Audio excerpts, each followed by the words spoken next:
নমস্কার, আপনারা দেখছেন ট্রাই বাংলা হট সিটে হট টকের আরও একটি পর্ব নিয়ে আপনাদের সঙ্গে আমি শান্তনু।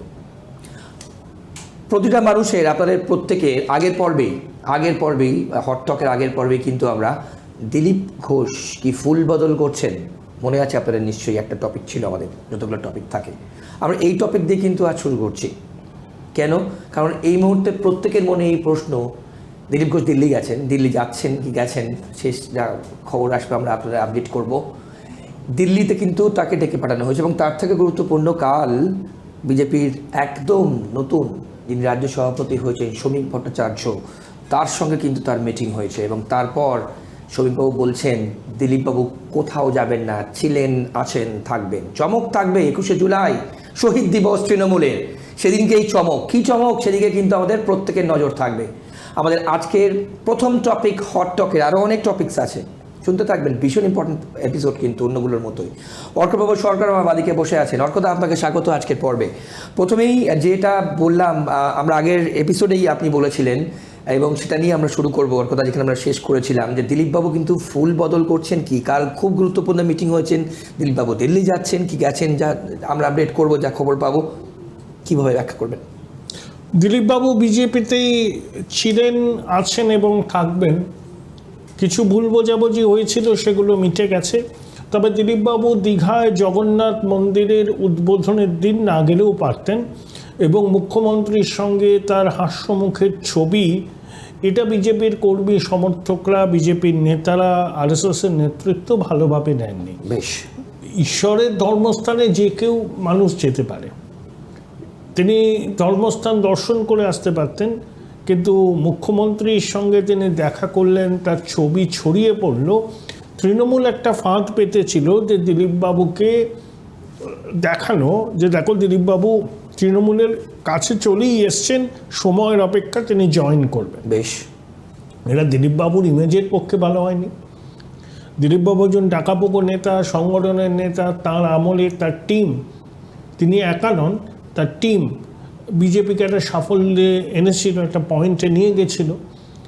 এখন দিলীপবাবু যেহেতু তিনি সংঘ থেকে বিজেপিতে এসছেন, বিজেপির আদর্শ, সঙ্গের আদর্শ মেনে চলেন, তা আমার মনে হয় যে খুব ভালো হয়েছে বিষয়টা। শ্রমিকবাবু পুরনো কর্মী বিজেপির, তার সঙ্গে দিলীপদার সম্পর্ক আছে আগের থেকে। তাই দিলীপবাবু শ্রমিকবাবুর কথা হয়েছে, দিলীপবাবু দিল্লি যাচ্ছেন। দিলীপবাবু দলের সম্পদ, তাকে কর্মী সমর্থকরা ভালোবাসেন। তিনি যে অন্য কোনো সিদ্ধান্ত নেননি, এটা দিলীপবাবুর বিলম্বিত বোধোদয়। এখন শুভেন্দুবাবু, দিলীপবাবু, সুকান্তবাবু, শ্রমিক, এই চারজন মিলে একসঙ্গে বিজেপিকে নেতৃত্ব দিন। বেশ, তাতে দিলীপবাবুর ভূমিকা যথেষ্ট গুরুত্বপূর্ণ থাকবে। বেশ, এবং আগামী দিনে পশ্চিমবঙ্গে তৃণমূল বিরোধী জনতার যে আশা, যে আকাঙ্ক্ষা, সেই আশা আকাঙ্ক্ষাকে পূরণ করার ক্ষেত্রে তাদের একজোট হয়ে লড়তে হবে, এটা সময়ের দাবি। বেশ অর্কদা, ঠিক এখানেই আমি আপনাকে জিজ্ঞেস করবো, সুকান্ত মজুমদার যতদিন রাজ্য সভাপতি ছিলেন, তারপর শ্রমিক ভট্টাচার্য দায়িত্ব নিয়ে প্রথম মাস্টার স্ট্রোক কি এইটা, দিলীপ ঘোষের সঙ্গে মিটিং করে আর দিল্লিতে তলব তাকে? কেন আসবে না? দিলীপবাবু তো দলের পুরনো কর্মী, প্রাক্তন সভাপতি, নতুন সভাপতি এসছেন, শুভেচ্ছা জানানোর একটা ব্যাপার থাকে। বেশ, সেটা হয়েছে, কথা হয়েছে। দিলীপবাবু তো কখনো বলেননি যে তিনি দল ছেড়ে যাবেন। তার কিছুটা মানসিক দূরত্ব তৈরি হয়েছিল, সেটা মিটে যাবে। সবাই থাকবে অর্কদা, 21 তারিখ কিন্তু চমকের জন্য মানুষজন থাকবে না। দিলীপবাবু তো বিজেপির ফোল্ডে চলেই এসছেন, সক্রিয় হবেন। বেশ, এটাই, আর কোনো চমক কিছু থাকবে না। বেশ, ওকে। এবার আমরা পরের টপিক আসবো, শুভেন্দু অধিকারী, আমাদের রাজ্যের বিরোধী দলনেতা, এবং শ্রমিক ভট্টাচার্য, মানে 2S অর্কদা, SS শ্রমিক শুভেন্দু, এই জুটি কি তৃণমূলের ঘুম কেড়ে নেবে 2026-এ? না, শুভেন্দু আর শ্রমিকের মধ্যে তো যথেষ্ট তালমিল আমরা দেখতে পাচ্ছি। শ্রমিকবাবু বিজেপির পুরনো কর্মী, নেতা। শ্রমিকবাবু আরএসএস করেছেন, অটলজি আদবানিজির ঘরানার। তিনি একটা বৃহৎ জনগোষ্ঠীকে বার্তা দিচ্ছেন যে এখন দলীয় ছুতমার্ক টিকিয়ে রাখা ঠিক নয়, এখন একজোট হতে হবে। এই চৌর্যবৃত্তির সাম্রাজ্যকে শেষ করতে গেলে মানুষের ঐক্য, বিরোধী দলগুলোর ঐক্য খুব প্রয়োজন। সেই জন্য কে সিপিএম, কে কংগ্রেস, কে বিজেপি দেখার দরকার নেই। এই 15 বছরের তৃণমূল জমানাকে অবসান ঘটাতে গেলে সংকীর্ণ রাজনৈতিক বিরোধকে এখন দূরে সরিয়ে রাখতে হবে। বেশ। এটাই শ্রমিকবাবু বলছেন। শুভেন্দু একই কথা বলেন।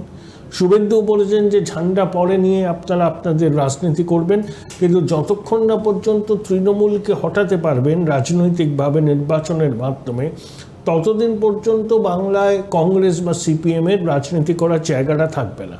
শুভেন্দুবাবুর মতো বলছেন, শ্রমিকবাবুর মতো বলছেন, কিন্তু দুজনের বক্তব্যের সুরটা এক। বিজেপি মুসলমান বিরোধী নয়, যারা রাষ্ট্রবাদী মুসলমান তাদের সঙ্গে বিজেপি।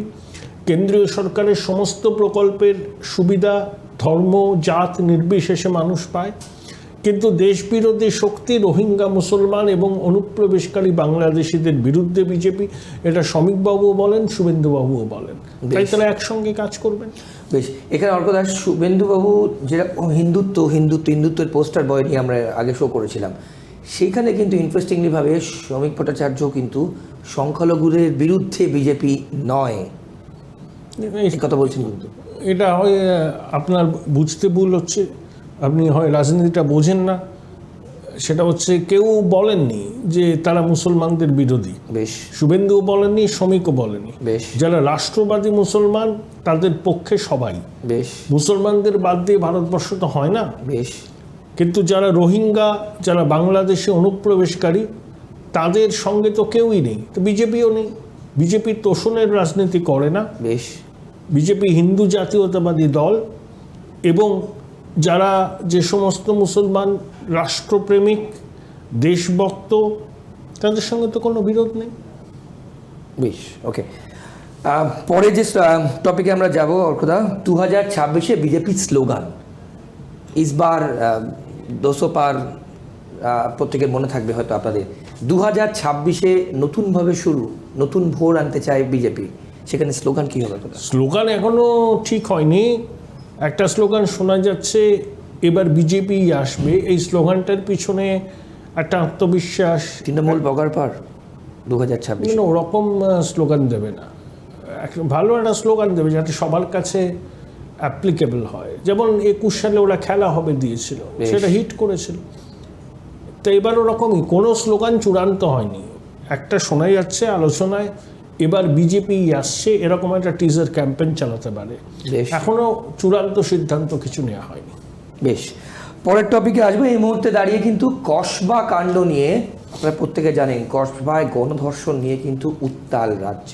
এই মুহূর্তে বিভিন্ন জায়গা থেকে প্রতিবাদ আসছে, এবং ম্যাঙ্গো, এরকম অনেক ম্যাঙ্গো চারিদিকে তৃণমূল কংগ্রেস টিএমসিপিতে ছড়িয়ে আছে। রাজন্না হালদার বলেছেন সাসপেন্ডেড তৃণমূল নেত্রী, সেখানে যুবনেত্রী, সেখানে এখনো পর্যন্ত কিন্তু মুখ্যমন্ত্রী এই নিয়ে কোনো কিছু স্টেটমেন্ট দেননি। অর্কদা, মুখ্যমন্ত্রী সব বিষয়ে কথা বলেন। কি একটা এনআরসির বিষয় নিয়ে বলেছেন, এনআরসি তো এখন হচ্ছে না, আর কোচ রাজবংশীর এনআরসির আওতায় পড়বে না। উনি একটা পেলেন, একটা ঘটনায় এনআরসির কর্তৃপক্ষের কাছ থেকে ভুলবশত একটা নোটিশ এসছে, সেটাকে নিয়ে তিনি বলছেন যে আবার এনআরসির চক্রান্ত হচ্ছে। কিন্তু যে বিষয় নিয়ে বঙ্গবাসী তার বক্তব্য শুনতে চাইছে, যে কসবা ল কলেজে এই ম্যাঙ্গোদের তাণ্ডব, রাজন্না হালদারের এআইতে নগ্ন ছবি ভাইরাল করে দেওয়া, বিভিন্ন কলেজে ভাইপো গেমের দাপাদাপি, আমি আসবো সেই টপিকে। হ্যাঁ, তো এগুলো নিয়ে মুখ্যমন্ত্রী তো মুখ খুলছেন না। কেন খুলছেন না? ঝুলি থেকে বিড়ালটা বেরিয়ে আসবে বলে? এদের অনেকেই প্রভাবশালীদের ঘনিষ্ঠ। শুভেন্দুর বাসায় ভাইপো গ্যাংয়ের হয়ে ওরা তোলা তোলে। তাহলে সংবাদ মাধ্যমে এইসব অপ্রিয় প্রশ্ন করলে মুখ্যমন্ত্রীকে মেজাজ হারাতে পারেন। এই আশঙ্কা থেকেই আইপ্যাক তাকে বলেছে যে আপনি এখন এই বিষয় নিয়ে কিছু বলবেন না। আইপ্যাকে কি নিয়ন্ত্রণ করছেন মুখ্যমন্ত্রীকে? মুখ্যমন্ত্রীকে নিয়ন্ত্রণ করে না, কিন্তু পরামর্শ দেয়। মুখ্যমন্ত্রীকে কেউ নিয়ন্ত্রণ করতে পারেন না। বেশ, তিনি যদি গান তাহলে সেটা সন্ধ্যা মুখোপাধ্যায়ের থেকে ভালো হয়। বেশ, তিনি যদি কবিতা লেখেন সেটা সুভাষ মুখোপাধ্যায় লজ্জা পাবেন। তিনি যদি আইন প্র্যাকটিস করতেন তাহলে সিদ্ধার্থ শঙ্কর রায়ও হয়তো তার কাছে পরামর্শ চাইতে পারতেন। তিনি যদি ডাক্তারি করতেন তাহলে ডক্টর বিধানচন্দ্র রায় হয়তো তার কাছ থেকে প্রয়োজনে কিছু পরামর্শ চাইতেন। ওনাকে কেউ উপদেশ বা পরামর্শ দিতে পারেন না, উনি সব কিছুর ঊর্ধ্বে। উনি যেটা বলেন সেটাই আইন। কিন্তু এত ইম্পর্ট্যান্ট একটা ঘটনা যা ঘটে গেল, চারদিকে প্রত্যেকে নিন্দা করছেন, সেখানে সরকারের প্রধান এখন হয়ে তার কোনো মুখ্যমন্ত্রী statement যখন নেই, কিছু বরকত। বলেন তখন তো এর ঘাড়ে দোষ চাপান, ওর ঘাড়ে দোষ চাপান, এর জন্য হচ্ছে অন্যজন, ওর জন্য হচ্ছে। এরকম কত ম্যাঙ্গো চারিদিকে ছড়িয়ে আছে। এখন তো লোকে বিভিন্ন জিজ্ঞেস করবে কলেজে। যে এটা আপনি কার ঘাড়ে দোষ চাবেন, এরা তো আপনার সব সম্পদ দলের। তা আজকে ম্যাঙ্গোর উৎপত্তি হয়নি, এ তো 10 বছর ধরে দাপটে রাজ চালিয়েছে, পুলিশকে মেরেছে, একদম মেয়েদের একদম। নিগ্রহ করেছে, ছুরি মেরেছে, এসব তো অনেক হয়েছে। তার সংবাদ মাধ্যম তো আর সবাই অনুপ্রাণিত নয়, কেউ কেউ তো জিজ্ঞেস করবে যে এতদিন কি করছিল প্রশাসন। আবার ওই ম্যাঙ্গো তো প্রভাবশালীদের পাড়াতেই থাকে, তাই মুখ্যমন্ত্রী ভাবছেন যে এইসব প্রশ্নের কি আর উত্তর দেবেন। হয়তো আইপ্যাক তাকে বলেছে যে আপাতত কিছু না বললেই ভালো হয়, সেটা মুখ্যমন্ত্রী মনে করেছেন যে ঠিক আছে, আইপ্যাক যখন বলছে, ছোটবাবু হয়তো বলেছেন, তাই চুপ করে আছেন। বেশি দিন চুপ করে থাকার পাত্রই তো তিনি নন, সেই জন্য একটা অকিঞ্চিতকর একটা ভুল নোটিশ এনআরসি, সেটা নিয়ে তিনি বাজার গরম করতে চাইছেন। বেশ, আরও অনেক গুরুত্বপূর্ণ টপিক নিয়ে কিন্তু আজকে আলোচনা আছে হট সিটে হট টকে। ছোট সময় একটা ছোটো বিরতি নেওয়া, বিরতি পর ফিরে আসছি, সঙ্গে থাকুন।